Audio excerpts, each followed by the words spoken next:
work no pay policy yan. Tapos merong mga congressman at mga senador gaya ni Bato de la Rosa na hindi na nga pumapasok at hindi gumagampan dun sa trabaho nila, nakukuha pang buo yung sahod nila. Mga boss, sabi ni Senate President Tito Soto, eto ha. Dahil daw doon sa hindi pagpasok, dapat hindi daw sumasahod. Okay, may punto siya sa part na yan. Hindi, let's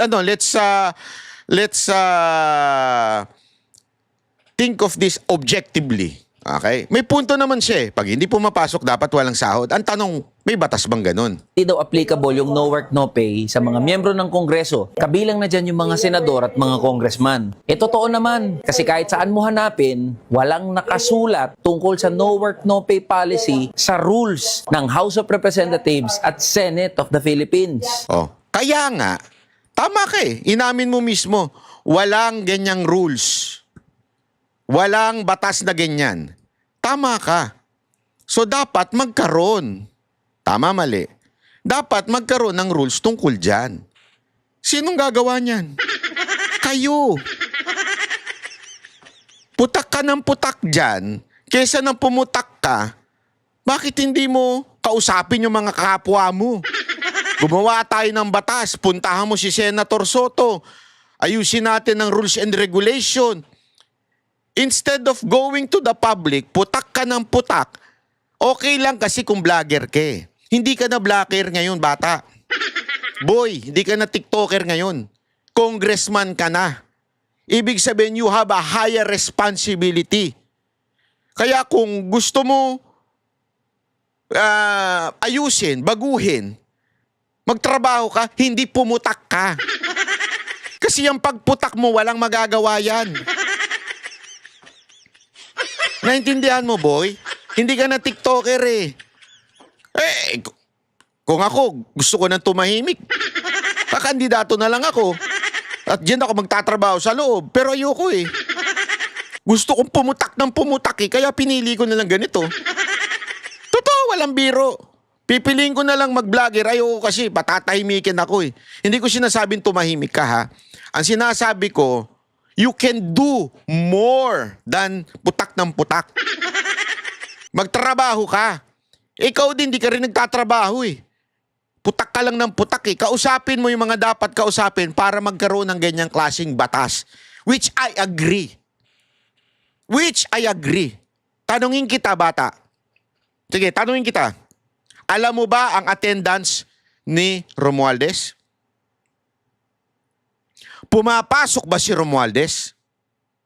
Bakit hindi mo ba mababanatan si Romualdez? Bakit ka tumatawid sa Senado?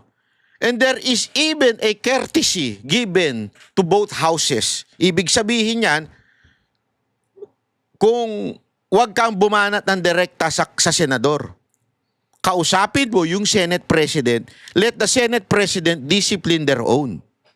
That's the proper way.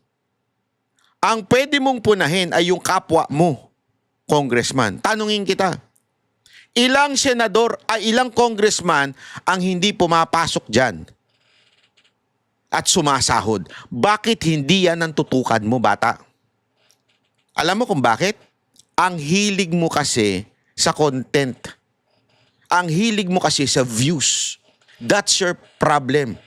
And that is something that you have to change because you are no longer a TikToker. You are a congressman.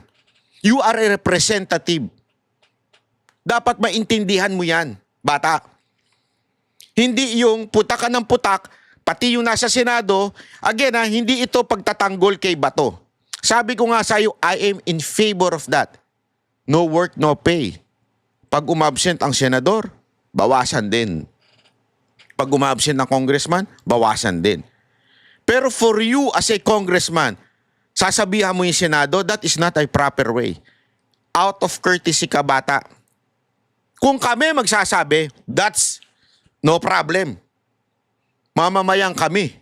Kami ang may karapatang magsabi niyan sa mga congressman, sa mga senador. Pero ikaw, bilang courtesya doon sa kabilang house, hindi mo dapat dinediretso. Ang kinakausap mo yung Senate President. Ginawa mo na ba? O puro daldal ka lang din? Ang tanong ko nga sa iyo eh, pinuna mo ba lahat ng absent? Pinangalanan mo ba mga absent dyan sa Congress? Nga. Bakit? Takot ka kasi kasama mo? Yung tapang mo hanggang TikTok lang?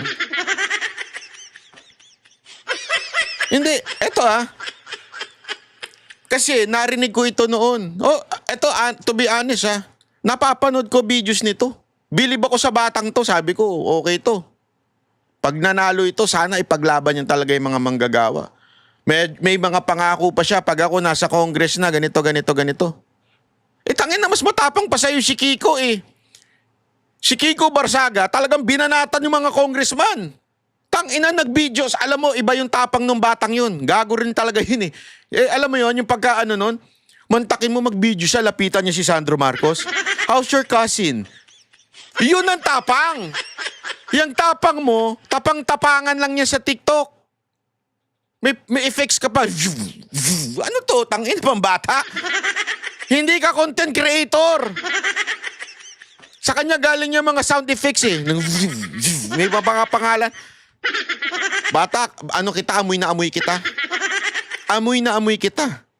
Yung mga ganyan mo for the content. Amoy kita, bata. Huwag ganyan. Sabi ko sa'yo, yayariin kita. Bilib ako sa prinsipyo mo, pero yung style mong ganyang for the content, tangina.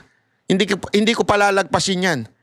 Sabi ko sa'yo, Pero di ba dapat di na issue yan? Bilang mga halal na opisyal, keso senador ka o congressman, dapat automatic na pumapasok ka. Oo bakit si Bato lang ang binanggit mo? Lalo pa, nagpapasahod sa'yo, mga manggagawa Tama at naman siya ordinaryong dyan. Pilipino. Tama siya dyan. Isipin natin itong mga boss Pag ordinaryong manggagawa, no work, no pay policy yan. May bagyo o wala, may special holiday o wala, inaasahan na papasok at papasok yan. Dahil pag di siya pumasok, wala siyang kikitain. Tapos anong mababalitaan natin? Merong mga congressman at mga senador gaya ni Bato de la Rosa na hindi niya na nagagampanan yung trabaho niya. Tingnan mo. Si Bato lang? Umattend ng mga committee hearings, gumawa ng mga batas. Antitong nakaraan lang, budget deliberation sa Senado, hindi nga siya nagpakita. Tapos, buong-buo niyang makukuha yung sahod niya at mga benepisyo ng opisina niya. Tapos, ano ba naman yung maririnig namin na dahilan mo kung bakit hindi ka nagpapakita? Na meron kang kaso na inaharap at maaari na servan ka ng warrant of arrest? Ang manggagawa, ordinaryong manggagawa, kahit may problema yan o wala, may sakit yan o wala, may humahabol, may humahunting dyan o wala, papasok at papasok yan para makuha niya ng buo yung sahod niya.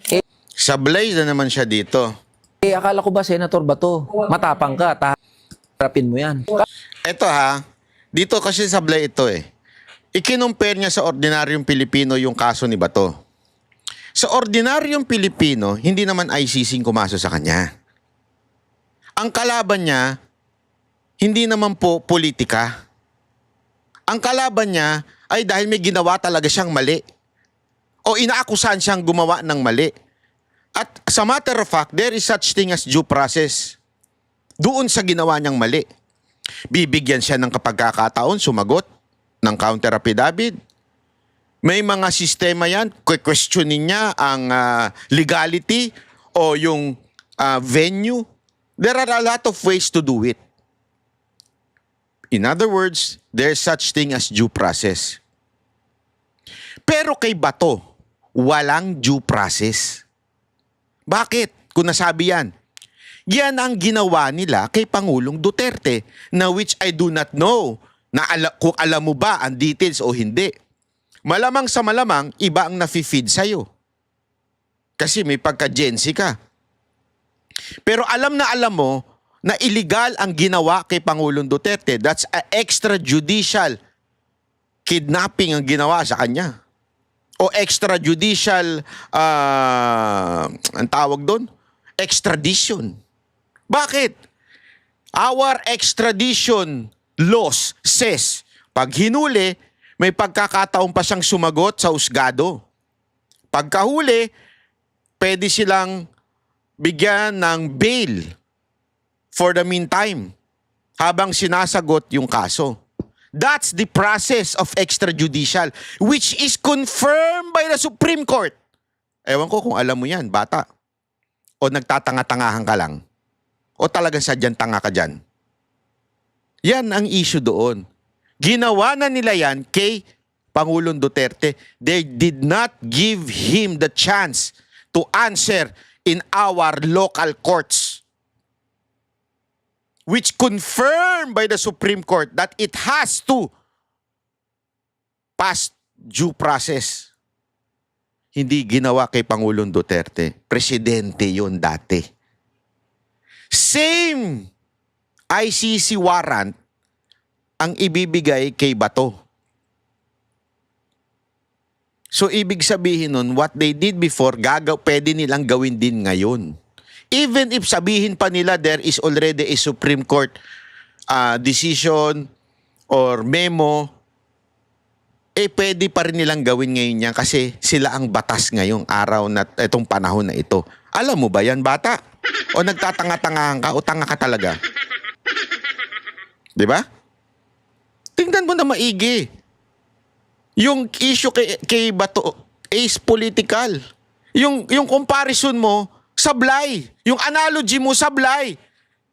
Kasi di naman ICC yun eh. Iba ang ICC issue at itong mga local, sabi na nating local na criminal na inaccuse sa kanila, iba yun.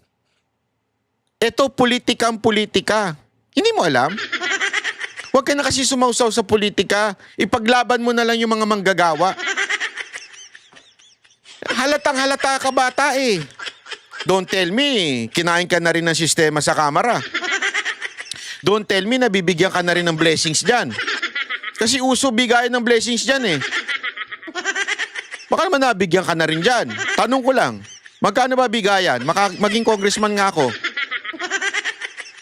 Oh, totoo. Pangatlo, yung sinasabi mong tapang-tapangan. Akala ko ba tapang-tapangan ka? Oh, hindi ka natatakot. Alam mo, ang totoong matapang, hindi yung lusob na lusob. Hindi ganun ang tunay na katapangan. Ang tunay na matapang, may utak, gumagamit ng utak, hindi yung lusob na lusob. Na alam mong wala kang laban dyan, lulusubin mo. Alam mong wala kang baril, matapang ako, lalaban ako sa NPA. Ano dala mo? Yantok. Hindi katapangan na tawag dyan, katangahan yun. Hindi, tanungin kita. Sige nga. Lumusob ka nga sa mga NPA na wala kang dala-dala, wala kang bodyguard. Ikaw lang mag-isa. Di ba, matapang tayo? O, yung NPA, natawag ng terorista yan. Sige, labanan natin. O sige, ibaba natin. Wag na si NPA. Yung mga kriminal na lang, halimbawa lang, tumulong ka o tanggalan natin ng baril yung mga pulis. Bakit? Para walang mapatay na EJK. Since sila naman ay nanumpa, sila ay brave, sila ay matapang, tanggalin natin ng mga baril. Yantok na lang ibigay natin sa kanila. Sa tingin mo, pag lumusob sila, anong tawag doon? Katangahan o katapangan? Di ba katangahan? Kasi nga walang logic. Walang weapon. Alam mong talo ka, bakit ka lulusob? Tanga ka? Ganon din kay Bato. Alam niyang wala siyang weapon eh. Alam niyang itong gobyerno na ito, mapang-abuso.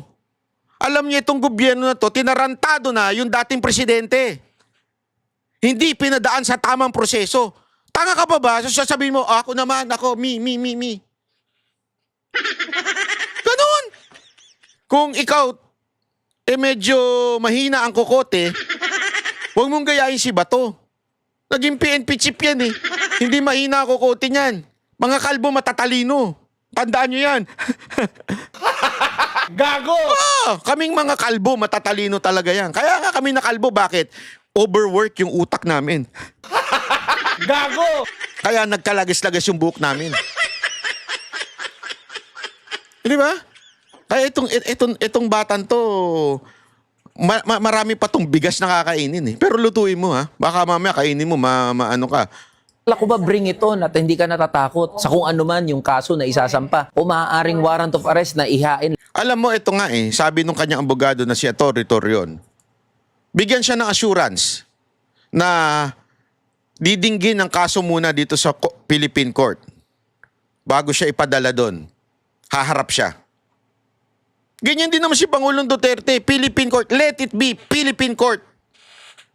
Hindi dayuhan. Tangina, sinong gago na alam mong dadaling ka sa Amerika tuloy, sa Europa, sa Netherlands na wala kang kalaban-laban, na hindi ka pwede mag-appeal, ang gastos ng abogado, papayag ka? Tanga ka ba?